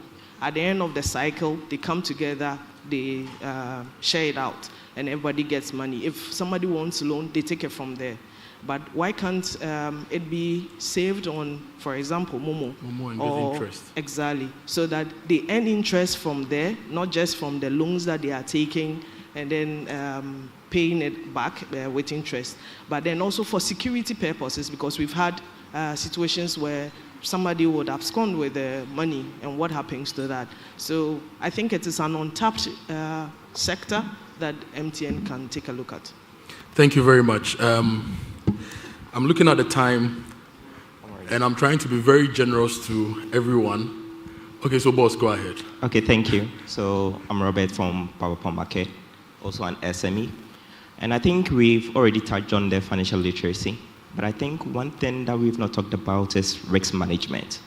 Now, a lot of SMEs will go borrow from these creditors, and because they have no proper planning, no proper risk management, they lose the funds. And because of that, credibility is also reduced, leading to high interest rates and other stuff. So I want to know what MTN is going to do in order to be able to educate the people to reduce the risk management potency. You want to know, please, can you speak louder? I said I want to know. MTN has already tackled the area of financial literacy, and I want to know their stance on risk management to help the various SMEs in this whole financial situation. Thank you. Thank you, sir. So I'll come to you, boss, and then we wrap it up. Please bring them. Chief, okay, 1, 2. It's very bad to be called a Joseph because you always add on. My name is Samuel, and I'm excited to be part of this conversation. I was in Chase Bank, and I opened an account with them. In the process of opening the account, they asked me a very interesting question. They asked that those who I'm going to do business with, do I know them personally, where they make their monies from? And I got a bit furious that why should that be my problem? If they're my clients, why should they ask me where they get their monies from? But later on, I asked a friend, and he told me that they build a strong database of my clients, and using that, they will reduce the risk of doing business with me. I've been excited to hear Madam Kosi, Mr. Haruna, and then Madam Angela mention about the strong database you are building for credit facilities. And I know that when you build strong database of this kind, it reduces your risk in doing business. Now, in reducing risk, it also means that the rate at which you give loan to people must equally come down. Mm-hmm. So I believe that in as much as we are much interested in reducing the risk, let's also be interested in reducing the interest rates. And I'm sure as we do same, we'll have more businesses doing more businesses, and the system grows. Thank you. I have to clap for me. Boss, what canina? So a final one here, and then interest rate. Kwame, now it's 40%. Averagely. So when you grow rice and your return on investment is 30% and the interest is 40%, it means... Yeah, it wipes it. Final person. All right, thank you. I'll be brief on my question. You know, when you talk about risk and insurance come into play, and with actuaries, risk is an opportunity. So my first question is to Somwa. My question is to find out whether you are getting the needed insurance solutions to protect your business so that any eventualities that are beyond your control doesn't impact on your business, and also potential ganja farm of coach, you know. And the second one is to Madam Kosi, right? Is to understand your view on the role that insurance play in safeguarding the SME businesses, and how you are actually making the SMEs responsible to take insurance solutions so that the funds that you disburse to them, when those eventuality happens, you still get your money to give to another person. And my last one goes to Shaibu and Angela.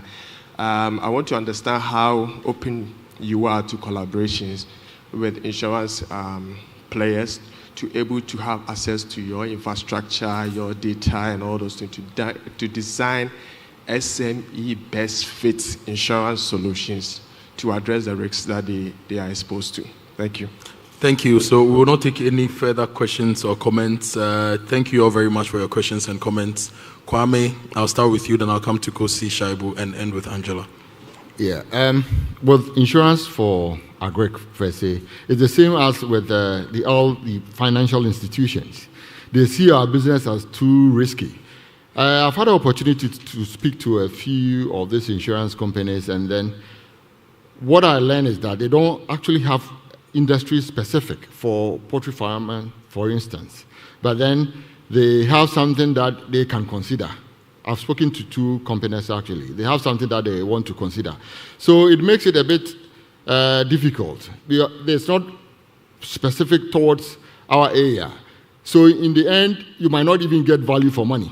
What you might end paying as premium, if there's this eventuality that an event happens, you have to go back to them for a claim. And that is when you have to go through all these processes. So as you rightly said, there is this collaboration. That is why we are here today. Greater Accra Poultry Farmers Association, we are here.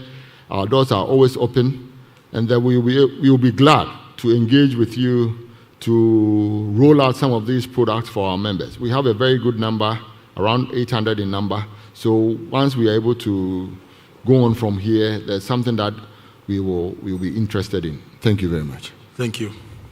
Kosi.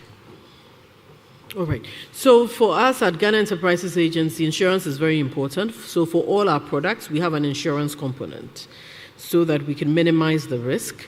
We've also realized that we can't only talk about insurance from our side and not look at it from the client side as well.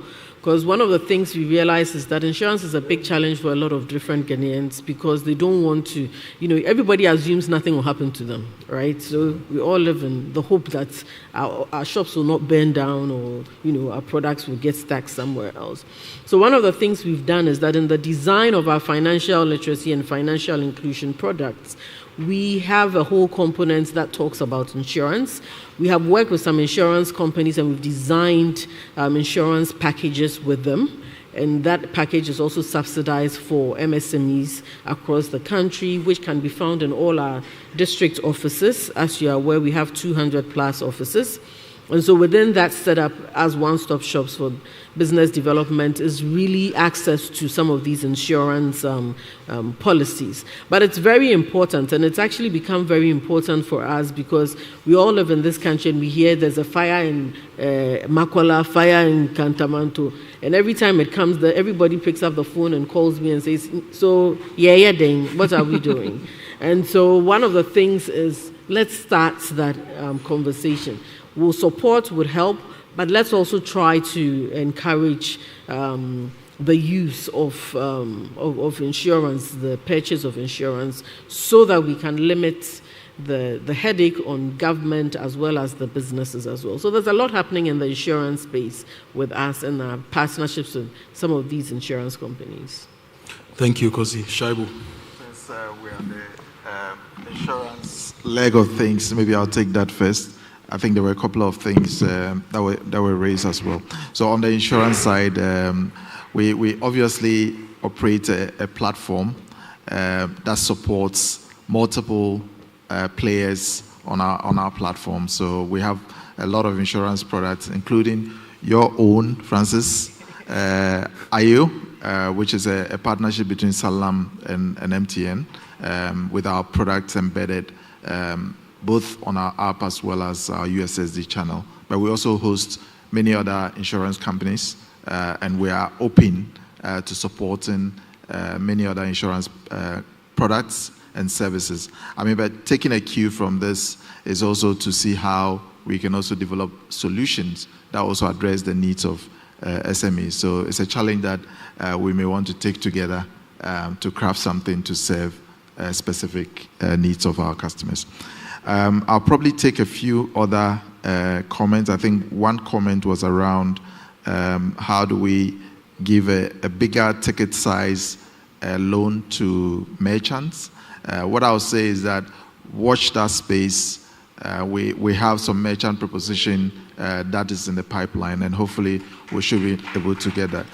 But just to be cautious, as a mobile money operator, we have a ticket size that we're able to provide. So within the framework of regulation, we have a maximum capping that we're able to provide for businesses, and we'll continue to work within that framework based on the approval from our regulator. But it's something we are working towards it, and you'll see something come out pretty shortly. In the case, I think there were some comments around the cocoa value chain, mostly around how do we connect the dots from a payment point of view to savings product point of view. I mean, those are interesting. By the way, we have some individual savings product already on our platform, and we are talking to a number of financial institutions and fintechs and developing solutions around savings. So those options are available already on our platform, but we are enriching that to be able to deliver a lot more value to our customers. By all means, the cocoa value chain is a very interesting one, and I can tell you that we are actually working with one fintech who have developed a solution, and the plan is to see how we scale that business. So we are looking very closely at multiple value chain in order to breach the gaps that we see in those environments. On risk management, I think our view around risk management, first and foremost, is around compliance. We're a regulated business, so our first view is to be compliant.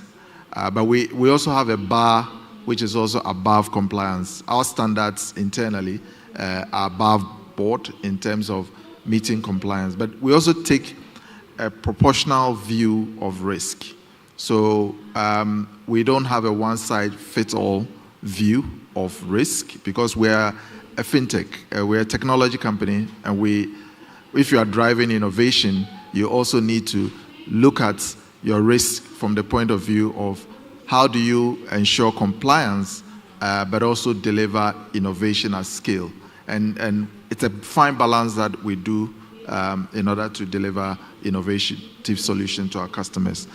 And finally, I think there was a point around the interest level. I think the point was around, since we're building data, we need to work towards lowering the cost of credit. I think that's a sound point. But we also operate within an environment of high cost of capital. So we work, honestly, every product that we have on our platform, for instance, is backed by a financial service provider, either a non-bank bank or a bank. And the cost of credits or cost of funds is actually built into the model, plus the risk of giving the credit. So once our credit scoring becomes richer, we are, and again, that's why we need collaboration across board, because today we are essentially working with the behavior we see around our customers from the transaction, the digital footprints that are available to us.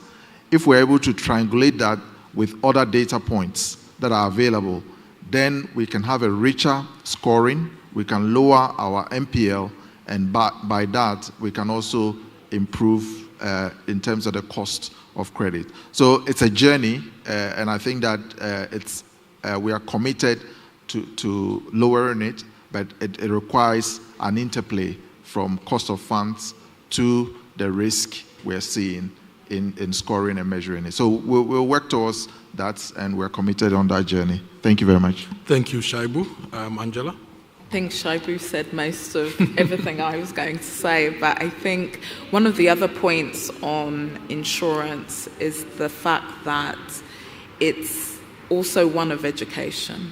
Outside of embedding it into our bundles is education, and I don't need to tell you how hard it is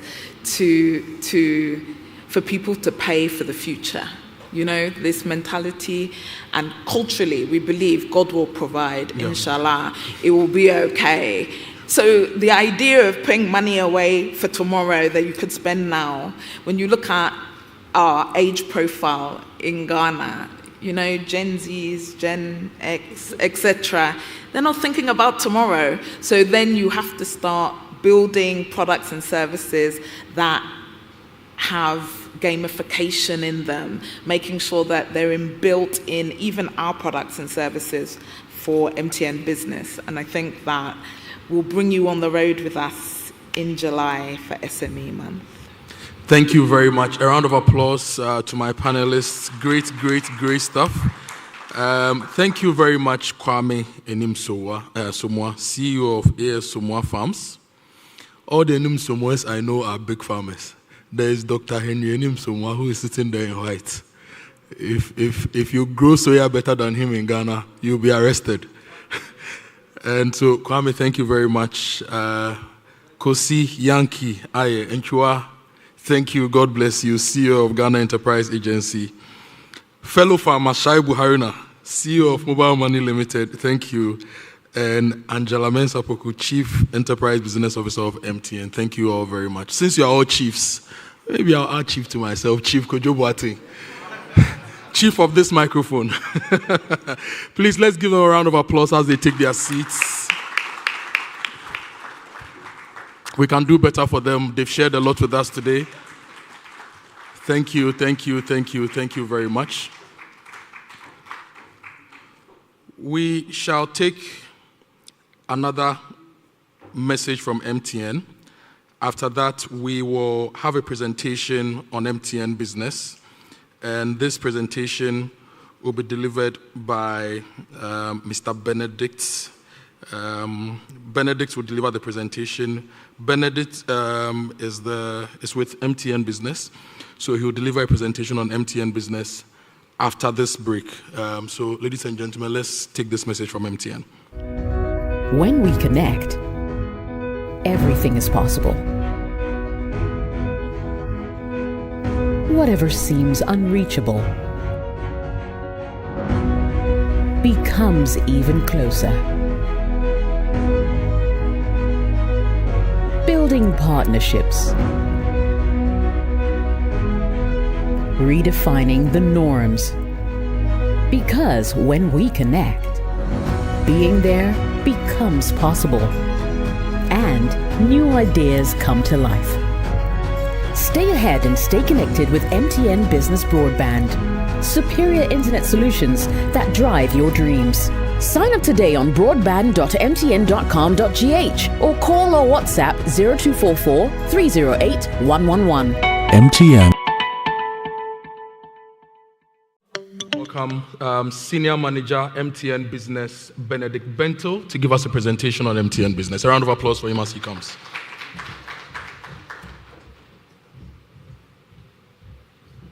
Okay, good morning, everyone. All right, so I'll take us through. Usually, I have to rush through my presentation because we've overstepped on time.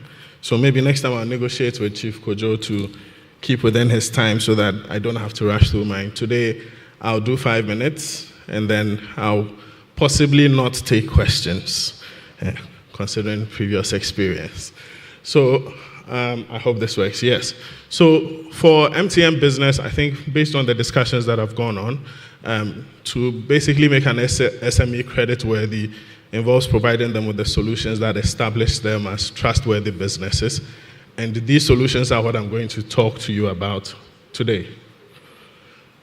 I was hoping the pointer would not disappoint me. Okay, good. So for Business Done Better, basically what we are doing is we are trying to get customers and companies to grow at scale, to increase their profitability, improve their efficiency, get themselves future ready with the solutions that are going to help them build resilience, and then also help them achieve their own goals. Now, for MTN Business, we want to provide you with the technology solutions that will take you along on your journey from SMEs to large enterprises. And we have seen that in basically what we've done over the years, taking companies from the time they start their businesses all the way to when they become very established. Okay, so for getting started, I'll talk about some of the solutions we have under getting started. Obviously, you know MTN as a telco. We started with mobility, connecting people with voice, data, and SMS. But now we are moving from a telco to a techco. So I'll go past the mobile solutions, which we have SME Plus for our SMEs, providing you with voice, data, SMS, and free calls on Mondays to call your suppliers, vendors, and that is our flagship SME product. But we also have postpaid products and device bundles as well for SMEs. Very important is connectivity in your offices. So obviously business broadband, that's bundled with business VAS solutions. And then as we start to transition into the technology that runs your business, setting up your IVR solutions and your hosted call centers using unified communications. As you set up your office, before you even employ receptionists or employ sales teams, employ legal, you can have your IVR set up with virtual employees. So press 1 to go to legal, and then it comes to you. Press 2 to go to sales, and then it comes to you. Press 3 to go to technology, and it comes to you. Until you employ all your resources in your company. And then for your web presence as well, we have the WebWiz solution that allows you to basically submit some information online, and then you have your own website. I think that has been a challenge for most of the SMEs in terms of their presence online. So now this solution helps SMEs to be able to get, within 48 hours, a fully functional website, e-commerce built in. It's a secure website, HTTPS protocol, everything you need without having to hire a web designer to do all that for you. MTN Business now gives you the ability to do that from the comfort of your home. And then fintech services. I think they've talked at length about fintech services, but merchant solutions, Momo Business provides you with the ability to generate invoices, do disbursements to your staff. So Momo is not just about the wallet. Let's keep remembering that. There are a plethora of merchant solutions that can help SMEs in the space. Then we go to Get Going again. Okay, so when you step into Get Going, your business is established. As SMEs, you may have some branches you need to connect. And now, building a wide area network is not as complicated as it used to be. You can have a mixture of a broadband connection, a dedicated internet connection, and still set up a software-defined wide area network and manage your branches from a central location. So MTN Business gives you the ability to acquire that as well currently.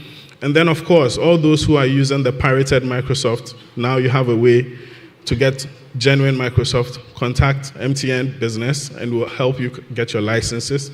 So no more activate your Windows now. We shouldn't see that on anybody's laptop going forward. And then, of course, we have our mobile advertising suite as well. This provides you with targeted abilities to reach your customers with your solutions. Instead of spraying and praying that you hit the right customers, now you have the ability to build an audience that suits the business that you're providing and target them directly with your adverts. MTN Business provides that solution as well. And then, of course, we have the business manager to build your business in terms of finance, managing your inventory, managing your own books, your journals. Everything is done in the business manager. Even your HR can be managed in there. And that lends some credibility to your business that allows you to access credit when you go to these financial institutions. So that's the business manager as well. And then, of course, we have our IoT applications. So for those of you whose business goes into logistics, you have the fleet trackers in there. You have asset trackers in there. And then you also have maybe sensor management from, a central location, managing all the refrigerators you may have in different locations. Or maybe you are forming the next power company and you want to build smart meters into the homes that you've provided for a real estate or something like that. We have all those under our IoT application. So basically any use case that involves machine-to-machine SIMs and building applications on top of that, MTN Business can help you with that. And then when you come to get growing, where you start to scale into large enterprises and become well established, your security as well, from physical security and on-prem security in terms of CCTVs, sensors, motion detectors, MTN Business provides that as well. And then you move into the soft security where we provide you with firewalls, security software, device management, endpoint security. All those things are currently provided by MTN. And then as you continue to get growing and my pointer starts working, you move into the MTN Messenger where you have an established sender ID and you're able to communicate with your business customers and they see your sender ID and you're able to manage your customer base. And then you move into what we call our API marketplace, Chinosis, where you're able to get APIs to verify your customers, verify their details with their mobile registration that is in-house. So basically we have a whole list of APIs in that marketplace. You can check it out for yourself when you visit the Chinosis. You will find APIs for different use cases. And if you don't find one that suits your use case, you can tell us and we'll have someone build that API and host it there for you. If you also have APIs that you want to make available to the Ghanaian market, maybe businesses to consume, we can also host those APIs there as well. So definitely check out the Chinosis marketplace. And then we are also moving into cloud applications as well, public cloud and private cloud. So depending on what scenario you have that requires a cloud integration of some sort, you can reach out to MTN Business and we'll be able to help you with that. And then finally, data center co-location as well for the established ones who want to put their racks off-site, build disaster recovery solutions and all that. Definitely reach out to MTN Business and we'll be able to help you with that. So as you can see, we've moved from that small box at the beginning, which was mobile solutions some years back, to a fully fledged technology company. We will be able to provide you with ICT consultants here as well. If you feel you do not have the expertise to build out your ICT program, contact us. We have the experts in-house and with partners as well. We work with partners like Ostec, Mpuntu, Huawei, a few others, and we can get them all in a room and help you build out your ICT plan or ICT program. So that's MTN Business for you. We are definitely moving into the future. There are other future applications that we are currently looking at, constantly innovating. I'm not going to mention 5G, but we are looking at AI and other things, data as a service. All those solutions we'll be bringing on board, and then you'll be able to get them with us. All right, so definitely get in touch. There are also some great guys at the back in this type of outfit. You can reach out to him, and any questions you have on this, please look at the back. He's waving. Yes, that guy. Definitely get in touch with him. Any business you want to discuss, if you feel we do not have it here and we need to build it, MTN Business will build it for you. So thank you very much. I will take questions. I'm hoping there are no questions because we are behind time. And then I'll leave you. Okay, so they said I should feel free. I'll take safe questions. Very safe questions. No questions. No questions going once, going twice. Chief Kojo, permission to follow off. Thank you very much, guys.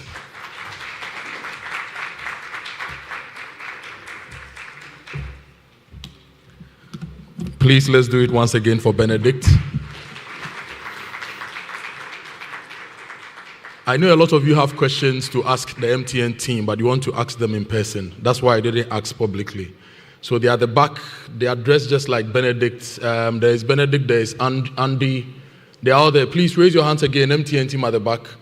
If you need any solution, just go to them. They will sort you out. My businesses benefit from their solutions, and I want your businesses to benefit from their solutions as well. So we have one more thing to go, and then we'll finish the rest of the food and go and continue our business. Whenever we have the executive business breakfast, we have the wow moment, right? And today's wow moment goes to the person who got here first. He was on time, in time, with time, within time. He got here first. And he's also a CEO. So this morning, you've had 4 CEOs plus me on the stage. He's going to be the 6th CEO who will come up here to receive a brand new Samsung smartphone. Now, even before I mention his name, I want to invite the Senior Specialist Segment Marketing for MTN, Sandra Odro Entry, to come join me. Sandra will do the presentation. Please put your hands together for Sandra.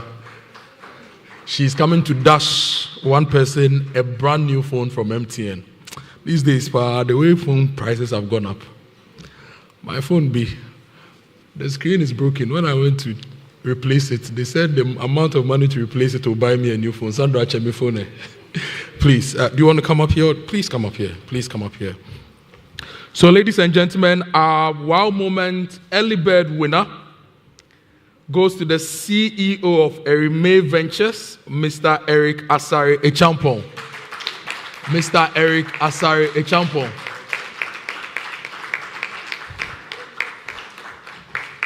You are going home with a brand new Samsung smartphone from MTN Ghana. Please put your hands together for him. He came very early. He was on time. Congrats to you, Eric. Thank you very much, Eric. Yes, he called me Chief Kojo. Let me just small boy what. Now, I'd like to say thank you to all of you for also being here. This morning it rained. When I was coming from home, a lot of places were flooded.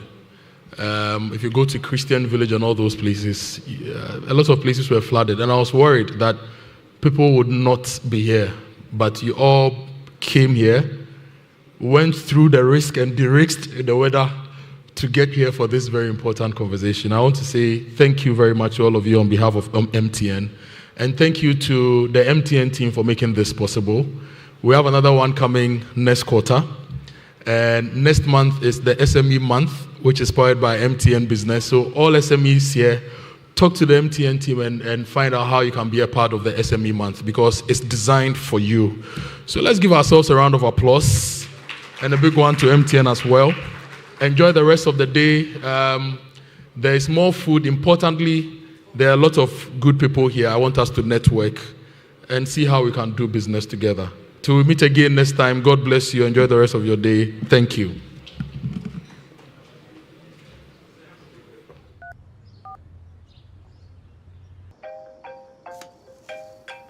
Hello? Bye. Well, everybody's heard about the bird. Bird, bird, a bird is the word. Bird is the word. Well, don't you know about the bird? Well, everybody knows that the bird is the word. Bird, bird, a bird is the word.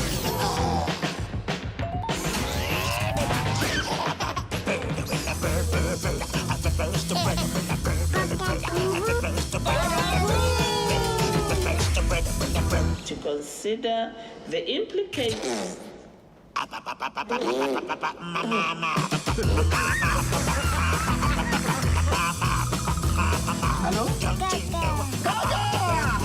Everybody knows that the bird is the word. When a bird, a bird.